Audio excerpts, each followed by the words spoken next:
Halo Sensikers, kembali bersama saya Denny Darko. Tidak ada namanya misteri, yang adalah tanda-tanda yang kita semua coba untuk mengerti. Seperti yang kalian lihat, di sini ada intens investigasi dan kita akan menjawab pertanyaan dari teman-teman media yang ini mulai kepo. Meskipun Oktober ingin menanyakan apa yang akan terjadi di awal tahun dan akhir tahun. Mereka mungkin berpikir jika ini ada hal-hal yang buruk seperti bencana, kita tahu lebih awal dan bisa menghindarinya. Maka apa yang akan terjadi? Yuk kita sama-sama akan lihat menggunakan kartu saya. Oke Mas, bisa dijelaskan mungkin ramalan prediksi awal tahun 2025 ini. Benarkah akan ada bencana mengerikan? Bencana itu pasti mengerikan. Apakah ada bencana? Pasti ada. Nah, apakah bencana itu karena Indonesia ini adalah negara tropis, di awal tahun itu ada pergantian musim dari musim kemarau menuju ke musim penghujan yang pasti akan lumayan lebat. Dan saat itu terjadi, seperti layaknya tahun-tahun sebelumnya, bencana hidrometeorologi adalah yang paling langganan akan terjadi. Apa sih? Hal-hal yang berkaitan dengan hidro atau air. Nah, artinya curah hujan yang lebat akan mengikis tanah, menimbulkan longsor, menimbulkan air bah atau rob juga, dan hal-hal seperti banjir atau air meluap dari bawah yang terus kemudian akan mengganggu aktivitas kita. Maka biasanya kita akan banyak mendengar peramal-peramal akan hati-hati ada bencana di akhir tahun atau awal tahun, karena ini sesuatu yang pasti akan terjadi. Nah, tapi apa yang harus diwaspadai? Kalau saya lihat di sini sebenarnya setelah tahun politik 2024 ini, sebenarnya semuanya cenderung lebih tenang. Dan saya sangat percaya bahwa kondisi spiritual manusia saat mereka ini tenang, alam pun juga akan mengikuti. Nah, saya ingin mengatakan bahwa betul akan terjadi bencana, tapi tidak akan lebih parah daripada setahun kemarin yang sudah terjadi. Jadi mungkin boleh tenang di sini. Mau bepergian silahkan bepergian. Apakah akan ada bencana hidrometeorologi? Pasti ada. Daerah yang akan jadi langganan pun tetap daerah-daerah itu lagi. Tapi kalau ingin saya katakan di sini adalah mungkin kita harus lebih waspada kepada apa yang harus kita mungkin lakukan dalam keseharian. Misalkan kalau kita berwisata, janganlah membuang sampah sembarangan yang akan menimbulkan mampet, banjir, terus kemudian ya bisa menimbulkan korban jiwa. Dan juga untuk kalau misalkan orang-orang ini bepergian karena mereka happy setelah tahun politik, uangnya ini bertambah walaupun nanti 2025 ada kemungkinan resesi, terus kemudian memaksakan berangkat di hari yang sama sampai akhirnya kapal yang terlalu penuh, oleng, terus kemudian karam dan menimbulkan korban jiwa yang walaupun banyak juga yang selamat. Ini yang saya harap ramalan saya tidak terjadi. Tapi hati-hati terhadap tadi kapal yang akan tenggelam, betul ada.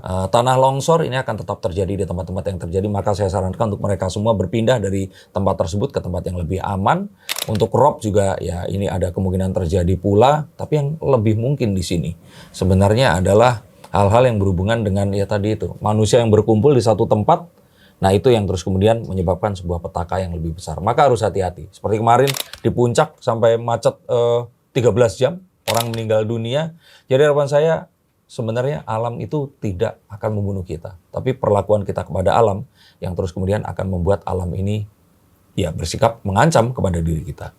Menurut BMKG kan ada dengan bumi yang akan patah yang menyebabkan terjadinya gempa atau megatrust. Apakah akan terjadi di awal tahun?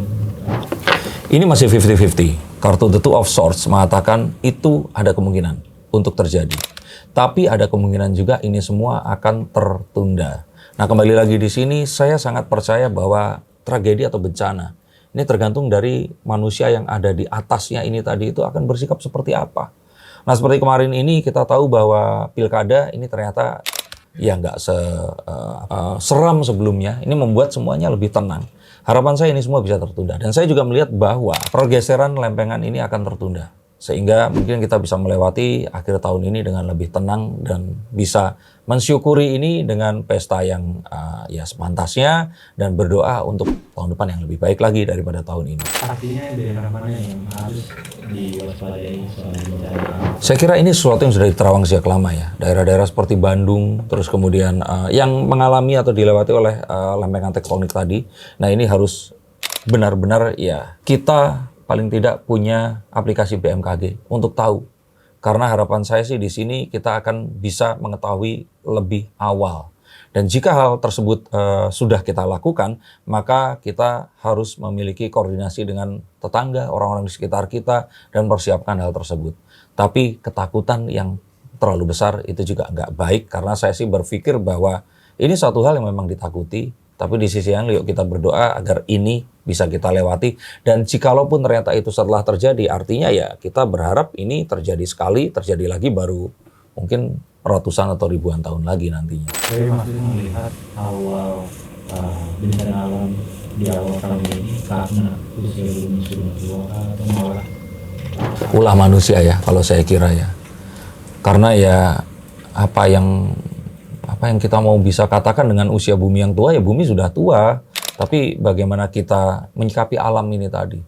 Mungkin secara parsial atau kita bagi jadi unsur, bumi ini mungkin benda mati. Tapi kalau kita lihat ini secara keseluruhan, bahwa semesta yang hidup ini tuh hidup lebih lama daripada kita. Dan bumi ini mungkin memiliki perasaannya sendiri untuk memberikan sikap terhadap perlakuan kita kepada bumi ini tadi. Jadi kalau saya kira sih, makanya kita di sini berharap kita rukun ke sesama manusia dengan kehidupan yang semuanya baik. Ini semua akan menjadi satu energi yang positif untuk bumi juga, agar lempengan ini nggak melakukan satu hal yang ya kalaupun itu terjadi karena kerukunan di antara kita ini, kita bisa saling membantu menyiapkan dan kita bisa melewati ini semua dengan lebih baik lagi, karena ini bukan sesuatu yang akan bisa dihindari. Kita hidup di atasnya, di bumi ini, dan kita membangun tanah dan rumah kita di atas ini, maka apapun yang akan terjadi ini yuk semoga bisa kita lewati secepatnya dan kita lewati bersama.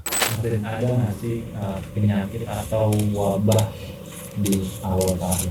Saya kira wabah nggak ada, tapi ada sebuah, kan kita nggak membicarakan wabah ya, tapi efeknya. Akan ada sebuah efek yang hampir seperti pandemi kemarin. Perekonomian akan terguncang dan hal-hal yang bersifat teratur tadinya ini akan berantakan. Dan ini disebabkan karena perang. Harga barang terus kemudian naik, beberapa kebutuhan ini akan hilang, dan orang-orang akan panik, dan terus kemudian mereka ini ingin seperti mempersiapkan diri untuk diri sendiri tapi tidak memedulikan orang lain. Nah, hal seperti ini sepertinya akan terjadi nanti di akhir tahun menuju ke awal tahun, dan kita mengetahui ini semua dipuji oleh perang di Timur Tengah yang semakin memanas akhir-akhir ini tadi. Dan kita berharapnya ya semoga kita bersatu, karena memang hanya ini kekuatan yang kita miliki. Ada nggak tragedi yang memakan banyak korban kayak kebakaran dan Saya pengen bilang enggak, tapi kartu Indet Tower sepertinya ada. Saya nggak pengen bilang, karena sebenarnya ini sangat bisa dihindari. Kalau tanya cara menghindarinya, tadi, kuatkan, kalau orang Muslim bilang tuh ukhuwah, kerukunan kita kepada sesama manusia. Kita jangan terlalu berfront atau saling berseberangan dengan orang-orang di sekitar kita terutama. Dan kita mencoba untuk mengetahui bahwa kita sebenarnya satu bangsa. Nah, dengan ini korban kita bisa perkecil, dan apapun yang terjadi ini semoga bisa kita lewati dengan aman. Tapi sayangnya jika hal tersebut tidak bisa kita lakukan, geger-geger dan semua hal ini tadi tetap kita lakukan, maka korban jiwa ini akan berjatuhan. Ratusan bahkan bisa ribuan orang akan meninggal dunia. artinya yang harus diantisipasi oleh warga yang berada di sekitar? Saya kira iya untuk warga yang di sekitar itu, tapi ini untuk semua. Makanya sebenarnya nggak bisa kita selamat sendiri. Kita harus saling mengingatkan. Kita harus saling menyelamatkan. Dan saya sih melihat bahwa teman-teman yang ada di lempengan ini juga harus mempersiapkan kondisi bila memang ada kemungkinan terjadi hal seperti itu. Tapi untuk orang-orang yang juga tidak di tempat itu tadi, juga harus tetap waspada karena bencana ini selalu mengancam kita. Saya kira apapun itu kita harus berusaha. Tapi kadang-kadang kita sebagai manusia itu terlalu sombong menganggap hal di luar diri kita ini benda mati yang hanya sebagai objek dan tidak kita hormati. Hormati alam di sekitar kita, maka alam ini akan menyayangi dan tidak akan melakukan petakannya. Terima kasih, sampai jumpa dan salam.